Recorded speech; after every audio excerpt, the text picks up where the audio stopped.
The 2026 Elimination Chamber is officially over.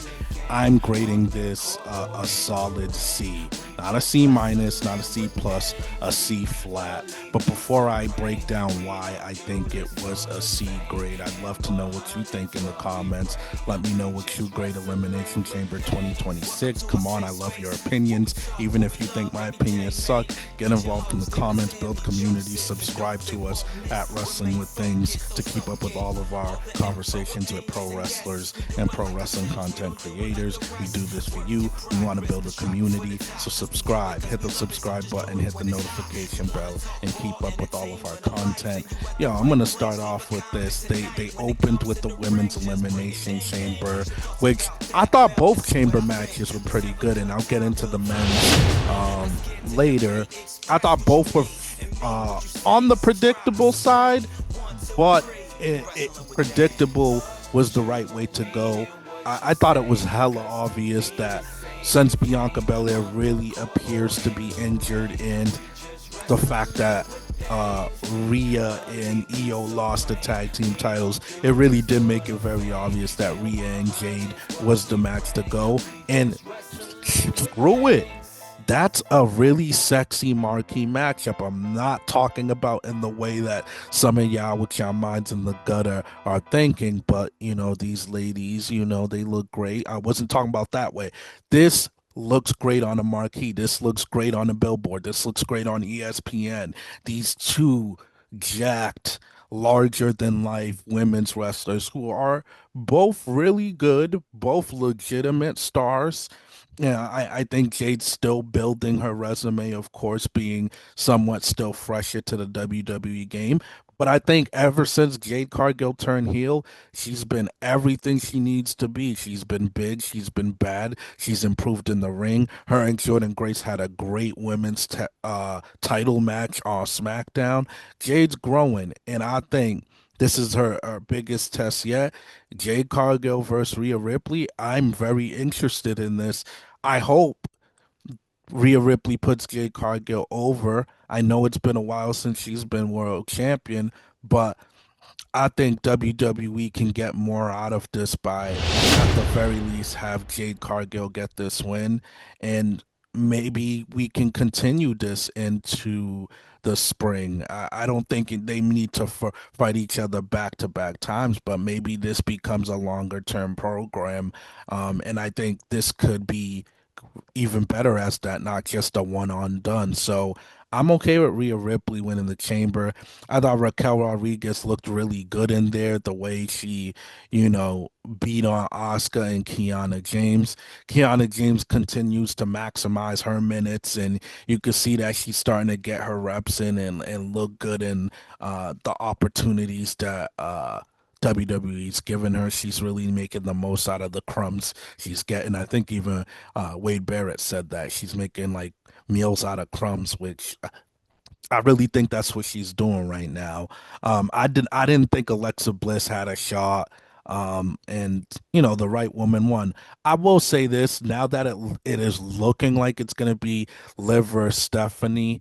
I almost now dislike the fact that Liv won the Royal Rumble, because I liked it if it meant the straight up destruction of Judgment Day and Raquel gets her shot to see how she does with the world title for by beating Stephanie to set that up. But since that didn't happen, Liv versus Stephanie Vaquer. I'm not trying to be a hater. I'm not trying to be that guy, but that feels like a main event of Backlash. That feels like a main event of freaking a battleground, a main event of a Saturday night's main event, not necessarily a WrestleMania main event. But who knows? Maybe Raquel gets added in a three-way to add a new dynamic. That would be all right with me, but it looks like it's gonna be a one-on-one. CM Punk versus Finn Balor, I'm not trying to crap on this. The work was there. Both men work hard. CM Punk, he really is grinding as a champion. Had a busted lip. Um, but the predictability of this one hurt it.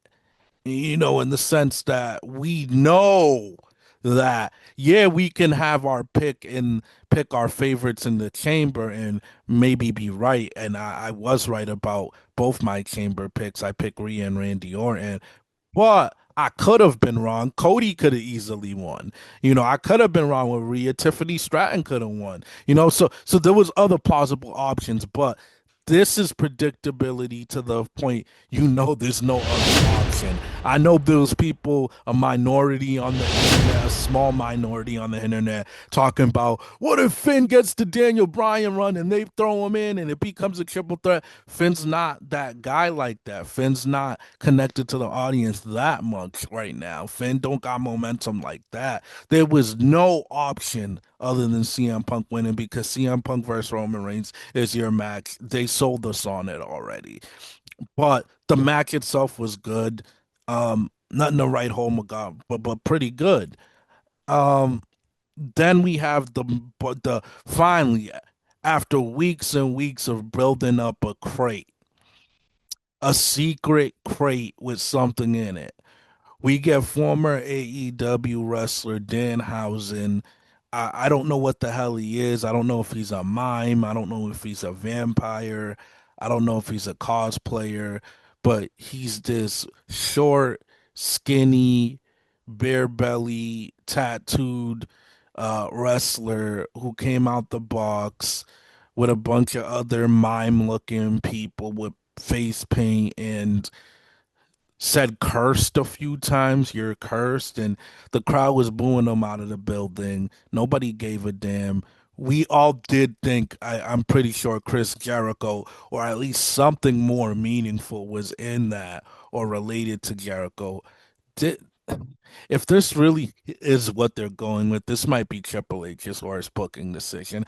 I try not to speak in hyperbole to that degree, but damn, that might be Triple H's worst booking decision. To me, this is why I mostly grade the show a C. You built all of that up to not only present a comedy character around WrestleMania season, you could have presented him any other time. You built all of that up to present it to an audience that really didn't even know him. They didn't give a damn about him. And for those that did know him, didn't give a damn about him anyway. So that was just really weird to me. The worst part of the show. This was bad. I'll admit it. When as bad, this was bad. Then the men's elimination chamber. I thought, man, the surprise of seeing Seth Rollins really come back. He was the masked man. I think WWE probably stalled it because they wanted to maybe be certain he can get a little physical. And it looks like that might be the case. It just always feels right to have Seth Rollins in the rotation. So it's good to have him back. What I'm wondering is we saw Seth and Logan one on one at Mania already, so I don't feel doing that is the most compelling thing you could do.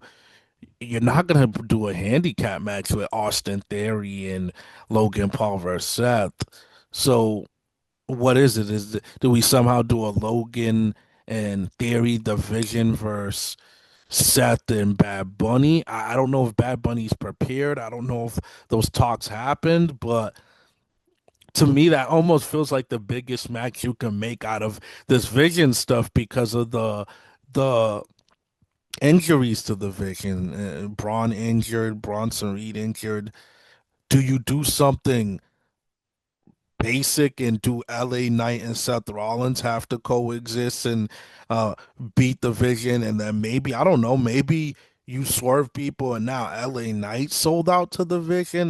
There's a lot of people, including my co-host Sammy, who thinks LA Knight needs a heel turn. Is Do you play with that? Maybe.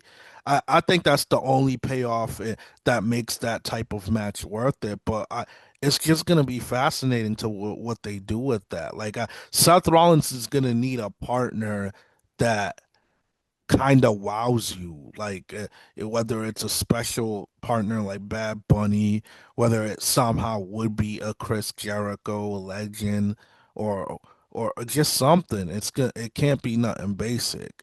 But the men's chamber I thought was really good. Um, Randy Orton, I think it's good that he won. It's been a while since Randy Orton's had a big win, so it felt really right for this to happen. Cody doesn't need any more big wins. He's untouchable. I still think, as you see, Nick Aldis made Cody Rhodes versus McIntyre for the WWE title Friday. I think it's highly likely that Cody wins that, and we finally get our Cody Randy stuff. But I think ultimately the best thing to do is to make this a fatal four way with Jacob Fatu, Randy Orton, Cody Rhodes, and Drew McIntyre. I think they're in a unique place where the SmackDown scene will benefit from the merrier is approach. You got four stars and four relevant hot guys rather than two. They don't do fatal four ways often at WrestleMania, but I think this makes sense, the way they've built everything up. And I hope Jacob Fatu walks out of WrestleMania WWE champion. But I don't hate the potential of one more for Randy Orton to get that 15th. But overall, I thought, like I said, a C grade. The Danhausen really took the momentum out of this, and the Finn Balor CM Punk was almost predictable to the point of it had no drama. So I think those two things really, not that the work was bad, but a little too predictable. But what do y'all think of Elimination Chamber 2026? Let me know in the comments and subscribe to the YouTube channel at Wrestling with Things.